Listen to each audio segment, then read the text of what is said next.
Good evening, respected viewers. This is George from Ireland, and in this video I'm going to talk about Anna Soubry, the Conservative MP, and on her plea to Theresa May to boot the Brexiteers out of the cabinet. Who is Soubry? Well, she is a Conservative Member of Parliament. She's been in Parliament for not that many years actually, only since about 2010, and she was a Remainer. She served in the cabinet briefly. So now she's on the backbenches raising merry hell for the embattled Prime Minister. Anna Soubry's side, they lost the Brexit referendum, as you know, and she mused about it. She's one of those who was a sore loser, who was unwilling to accept the will of the people. They'd never said this before the referendum. Had they won, I'm sure the Remainers would be saying, nah, that's it, settled for all time. This issue must never, ever be revisited. In fairness, I'm a leaver. Supposing we had lost, I would still want the United Kingdom to withdraw from the European Union and indeed the Republic of Ireland, my other country. Why should Boris Johnson and others be kicked out of the cabinet according to Soubry? Well, that's because they're pushing for a hard Brexit. This interim agreement that Theresa May has reached in principle with the European Union will phase in Brexit. So leaving in March 2019, various transitional arrangements to last to December 2019. Now, this is not quite signed and sealed yet. And then see about the longer term future. Will the United Kingdom somehow remain in the single market? Some people are saying it's Brexit light. It's not Brexit at all. I would favour more of a hard Brexit. But Anna Soubry can't abide what's happening. So why kick Bojo out? Bojo will be obviously causing waves on the backbench if he's booted out. He's a challenger. He's obviously got his eye on the main chance of being Prime Minister next time, would cause more trouble. So perhaps she feels that May is too weak-willed to do that. And indeed, Theresa May's position is precarious. She's been beleaguered since that election went fairly badly and she scraped home. But Soubry is herself rather hypocritical. Though she was an ardent Remainer, when the Brexit bill came, she voted for it in the end. Now, of course, she was legally entitled to vote against, but that was the will of the people. The whole idea of a referendum is that the masses decide and not just Parliament. And I know it's not legally binding. It is not a plebiscite. When it's a plebiscite, it's the people who decide, and that is the legal decision. Whereas a referendum is solely consultative. Parliament is not required to implement the will of the people. However, in the United Kingdom, Parliament has always done so up until this time. There's precedent.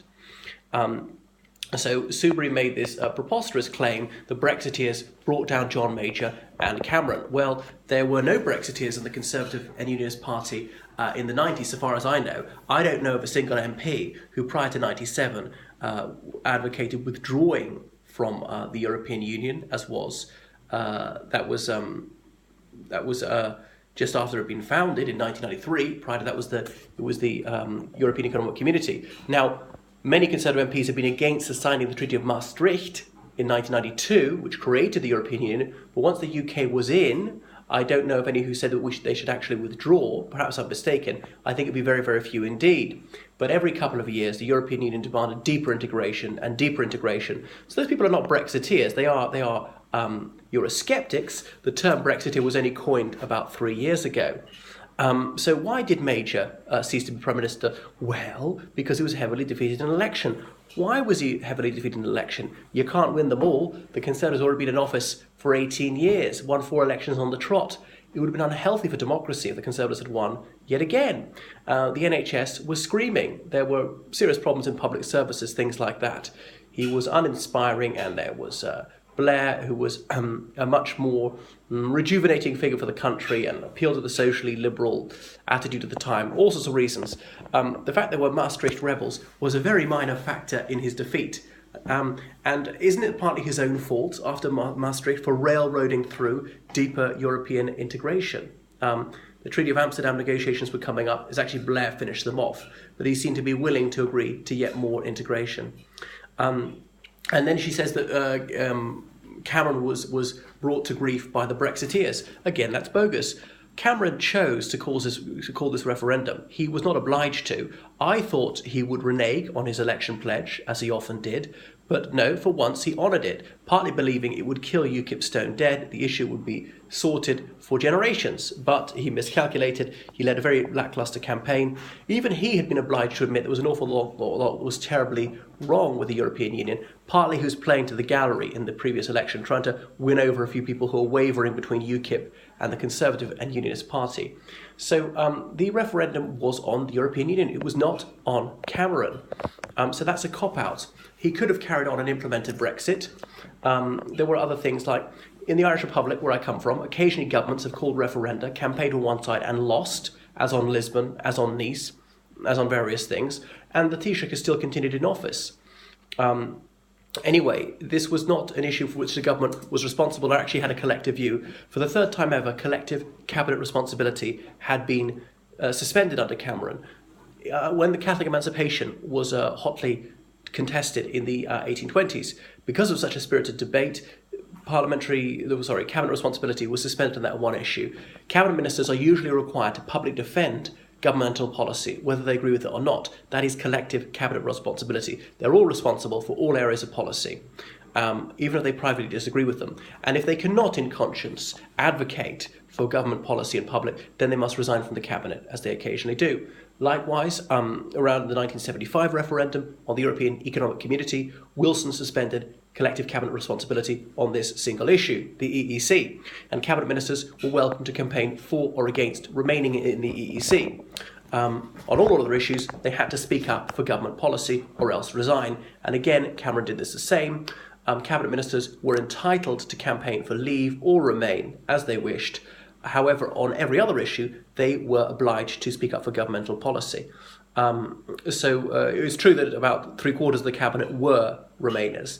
So Cameron, he chickened out. He was a coward. It was his duty to serve the public, to implement Brexit, which he had caused to come into being by being such a feeble campaigner for Remain. He had many advantages. He had every newspaper on his side, except perhaps the Telegraph and the Daily Mail. He had most of the broadcast media. He had a high majority of MPs. Almost every Labour MP, every single Lib Dem MP, every SNP, every Irish nationalist of every stripe. He had most of the Conservative Party. The only ones he didn't have was about a third of the Conservative Party and a few Ulster Unionists. And he still managed to fail. He misused government money, taxpayers' money, to put out partisan propaganda for the European Union, just as Wilson had done in 1975. And still they lost, despite these jeremiads from the great and the bad, by all this so-called expert opinion, by big corporations with very cosy relationships with government weighing in to help him, by people who are really in civil service positions, such as Mark Carney, Governor of the Bank of England, and all these world leaders, all of them giving these doom-laden prognostications for Brexit. And despite that, he lost. So he could and should have stayed and actually dealt with the situation which he had created. He chose to resign. It was a vote on the European Union, not on him, why it was not an election. And there was no reason why he would need to stand down. Now, it's true that he would have faced some pressure to stand down, but he could have faced that down, as he had of other issues. He had faced down his party on the gay marriage issue and things like that. So Soubry is peddling yet another EU fallacy. So don't believe such liars who falsify the historical record. Look at the annals and you will see the truth. And perhaps it's typical of anti-Brexit dishonesty, when people will tell you the most barefaced falsehoods about what's really in the chronicles. To be fair, there are a few honest Remainers and people who said they're Federalists, and there are some dishonest Brexiteers. But overall, don't trust someone like Soubry.